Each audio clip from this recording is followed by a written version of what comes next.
Ito be yung loob. May gatong. Silong pa. May banana na hinog.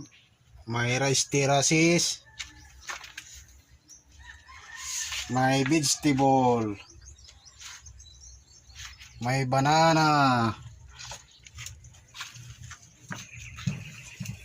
Ito yung kusina, banggirahan. Ito. Lagayan ng tubig. Ito ang CR.